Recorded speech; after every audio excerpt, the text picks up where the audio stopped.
the last few days, there have been multiple violent attacks in the subway system. That's right. Mayor Adams giving mixed messages, claiming that criminals here are emboldened, while also insisting that the city itself is not out of control. Fox 8's Linda Schmidt takes... So criminals are emboldened, but crime, not a problem. You know, that makes it sound like there's something we aren't being told. I wonder what that is.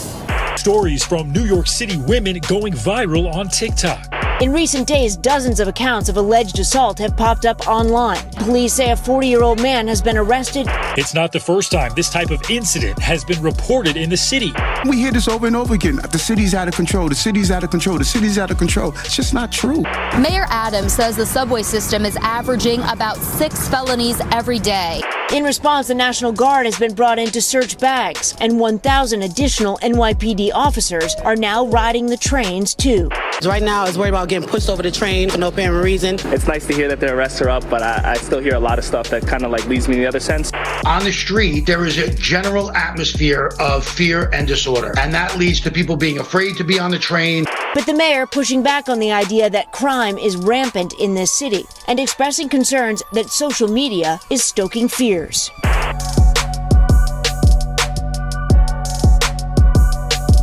Crime is now so bad that even New York City's progressive politicians are starting to take notice. But underneath the surface of all this crime-related dialogue is something nobody's talking about, which is that there may be a citywide effort meant to hide the truth of what's really going on from the everyday working man who just wants to get on the subway and go about his life. But the problem is, he's starting to notice that something in the city's not quite right. Recently, women just walking down the street have been attacked. Assaults on police officers are up, and shoplifting in this city is so bad that if a product is not physically chained to the store that it's in, it'll be stolen and sold on Facebook Marketplace. And many people have been saying for years that these are the results of policies in a city that protects criminals and releases them without bail when they do anything wrong. But city officials say that crime is actually down. And although a perception of crime exists in the minds of many New Yorkers, those thoughts and ideas are all psychological. It's all in your head, and it's being blown out of proportion by sensational TikTok videos posted by attractive people who were legitimately attacked and spoke up in the most powerful way they could have. And now we're in a situation where people's perceptions don't line up with what they're being told. And this has people asking questions like, will I be next? Is it even safe to ride the subway or travel alone in New York City? Or is the city just as safe and manageable as it's ever been? Because it can't, in fact, be both of those things at the exact same time, which is why many people think the truth is being hidden from all of us,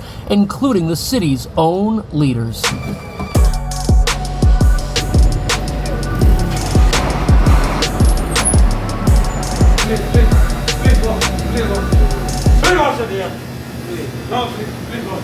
Does he come here a lot? Yeah. Same guy? Yeah. Man, has he ever stolen anything? Yeah. That sucks. Overall, crime is down both here on the streets and in the subways. However, there was a spike in both assaults and robberies in the first quarter of this year. This is the safest big city in America, and the numbers reflect that. And crime is... So, this is great news. Safest big city in America. What a record. In New York City, it is the police's job not only to police crime, but to tell us what types of crime are going on. Presumably so that people can make decisions to protect themselves as they walk down the street, while avoiding situations that might be beyond their personal risk levels. And the latest crime statistics show reductions in a number of crime categories, while at the same time, there seems to be an uptick in videos posted to social media that tell a different story. And because of that, city officials say they are waging a war against perception, and they're doing their best to reassure the public that the crime stats tell the whole story. But the mayor acknowledged the reality of these numbers may not match the perception of many New Yorkers. These guys can bring crime down to zero. But if you don't feel safe because you see this disorder going on, then you're going to say that, hey, we're not safe. And so what we are... So the mayor says we're in the middle of a battle, but it's a battle for your mind. And if you think crime is up, you don't have a rational basis for those thoughts. Now, in the mayor's defense, crime today is not what it was when he was a police officer on the streets. But even though people in the Dark Ages were ahead of those from the Stone Age, they were not exactly living in the height of the Roman Empire, which preceded them. And that's got people saying that even though crime is technically better than where it used to be, it's still not where it was just just a few years prior to where we are today. And apparently in the 1990s, when crime here was worse than it is today, your average Joe on the street perceived the city to be safer than people perceive it to be today. Now that could mean one of two things. Either it means that the generation preceding mine, which is scared to death right now, was a stronger, much more vibrant generation with soul and grit who understood true pain. Or it means that without the ability to rapidly disseminate information across the internet that everybody can get in their pocket pretty much immediately, people's stories never got out. And that brings up a big question. What's more dangerous, information about crime or actual crime that's being committed that affects real people? And not everyone buys the whole sensationalization argument about crime and TikTok-style videos. For example, if somebody reads about a person getting randomly attacked, that's gonna affect how they feel when they walk down the street, just as it's gonna affect people to watch a video where somebody relays the same information. And Maslow's hierarchy of needs has self-preservation pretty high on the list, which means negative information will likely be more persuasive to people than positive information. And if it is in fact simple human nature to be more concerned with negative information that could personally affect you than to be overjoyed at positive information that also affects you, it means everything happening right now is completely normal and people's perceptions are not erroneous. But even though the city is technically safer today than it was in the past, some people think the official statistics do not tell the whole story.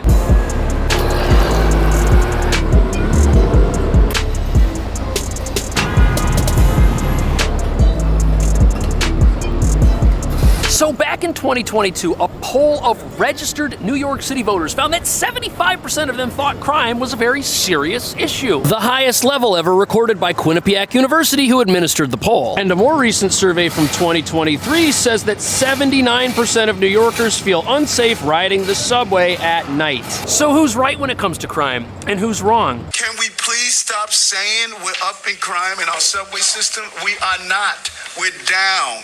But transit crime did spike at the beginning of the year in recent high-profile... So according to the mayor, crime is down. And he's right, it is down. But whatever goes up must come down. So was it higher at any point in the past? According to the latest CompStat report, transit crime rose 18% the start of this year compared to the same time last year. And that report is from before the National Guard was rolled out to help the police in the New York City subway system. Which could mean we're all looking at the same statistics, just interpreting them differently. Either way, the survey mentioned earlier says crime is up 54% since 2017. And the same survey found that 51% of respondents felt unsafe riding the subway now during the daytime, which is more than double the 19% who said the same thing back in 2017. But even though crime is down, and a lot of people, myself included, feel safer seeing troops and police all over the subway, there is dispute over whether or not this has actually brought crime down or just kind of rearranged the crime that we were already going to have. The mayor says the subway system is still averaging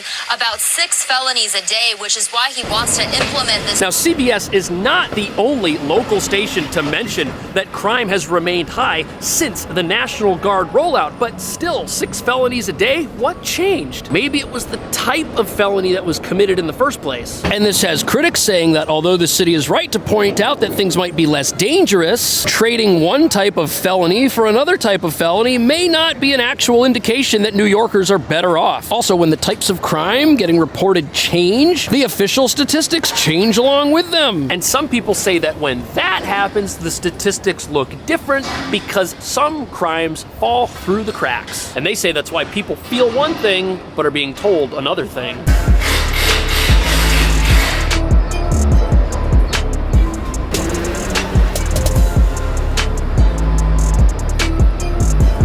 Felony assaults did see a 3.8% spike this quarter. According to a new report, there was a historic surge in assaults last year, which neared 28,000. So here we are with statistics telling us that although assaults are up, homicides, which are worse than assaults, are down. But if crime is down cumulatively in multiple dangerous categories, does that mean overall crime is down? Critics say it does not, and there's actually a way to demonstrate this by looking specifically at the category of crimes known as felony assaults. A loose definition of felony assault is attacking someone without legal justification with a weapon. But if someone attacks you and they're not using a weapon, like let's say they use their hand, it's no longer felony assault, but it's still an assault. assault. And you might be wondering, where does this new type of assault get recorded if it's not recorded as a felony assault? Well, here's where things get interesting, because according to Bloomberg, these assaults are the ones falling through the cracks that not everybody knows about. In fact, they say that the TikTok crime wave we are witnessing is real, and there's support for it. According to Bloomberg, the New York City Police Department doesn't even record anything called aggravated assault in its crime reports, instead dividing assaults into felonies and misdemeanors and subsequently somehow sifting out aggravated assaults, of which there appear to be a little fewer than 1.6 per felony assault, to report them to the FBI. And the claim basically is that assaults may go up, but we will never know it because they aren't accurately recorded. On top of that, there's other evidence to suggest that both felony and non-felony assaults are way up, and that both categories of crime have been rising for years. Stories from New York City women going viral on TikTok. I literally just got punched by some man on the sidewalk. Several women have posted these videos describing similar allegations in just the last week. Okay, so now we get to these videos, and criminal sympathizers are quick to say that, you know what, these are isolated incidents, just a few videos that went viral, no big deal, it's sensationalism. And as we just read, these videos are part of a larger story of things that are happening negatively to multiple people, not just those who posted about it. And what's crazy is without TikTok, the punching bag of social media, most people would never have even known that this happened. And that's because not all assaults get reported to police. And it's definitely faster to make a video about something right after it happens as you're walking down the street than it might be to locate a New York City Police Department, travel there, and fill out paperwork. On top of that, most assaults that occur without the use of a weapon are not reported to police at all. We're talking only 42%. And given the lack of personal transportation options that many people who don't have an e-bike or a car are stuck with, that number could be even lower. And that could mean a situation exists where the types of crime that get reported are those that are hardest to hide and cover up. Like, let's take the incidents of someone discharging a firearm. The city uses sonic gun detectors to pinpoint and triangulate where that may have happened. There's a lot at stake when one of those goes off, and it's very hard to cover up something like that and not report it, especially if the general public is aware that it happened. And it's the same thing for crimes that may cost people to lose their ultimate possession. If something tragic like that occurs, it's very hard to cover that up as well. Now, maybe the official statistics are right. Maybe our leaders are not misled. But the problem is that when something bad happens to someone, to then hear that it's not real, or that it's all in their head, or that this kind of thing is so rare, it's not a big deal, that's insult to injury to someone who's just been victimized. And it could be making the city's crime problems even worse.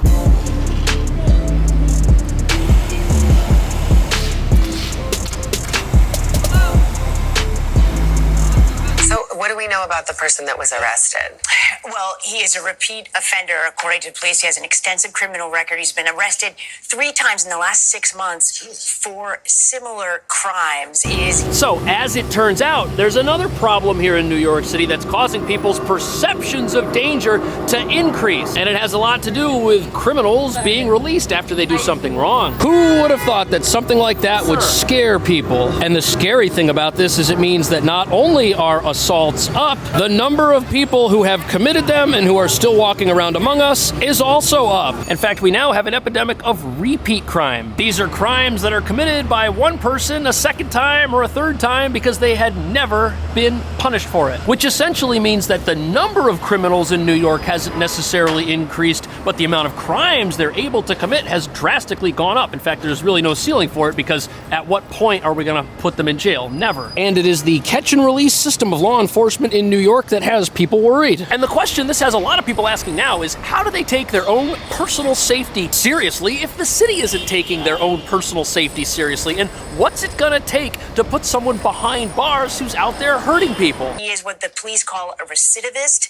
And I've had conversations not just about this spate of crimes, but also about what's going on the subway. And it's one of the largest concerns right now in the NYPD. They are arresting the same people for the same crimes. You know, most people find it very hard to believe that city leaders can take issue with people people's perceptions of crime when stuff like this is allowed to go on. And what nobody's talking about is that this is evidence. Evidence that punishing violent criminals would probably cause people to feel safer and better about their city. For example, if a 5-time repeat offender were thrown in jail after the first offense, the other 4 never would have happened. But wait, there's more. A recent study shows that 5% of criminals commit 50% of the crime we're dealing with. But sadly, just as the campaign to reform New York City's bail laws and bring them to their current state took many years, it's probably the case that rolling those back could take an equally, if not longer, period of time. And many of the arguments for keeping bail reform in place go something like this. The fact that we have crime in New York City is not the fault of bail reform. No, the fact that we have increasing crime is because of other problems in society that have nothing to do with the criminals themselves, and the only way to fix it isn't to get rid of bail reform, it's to get more of it. If we had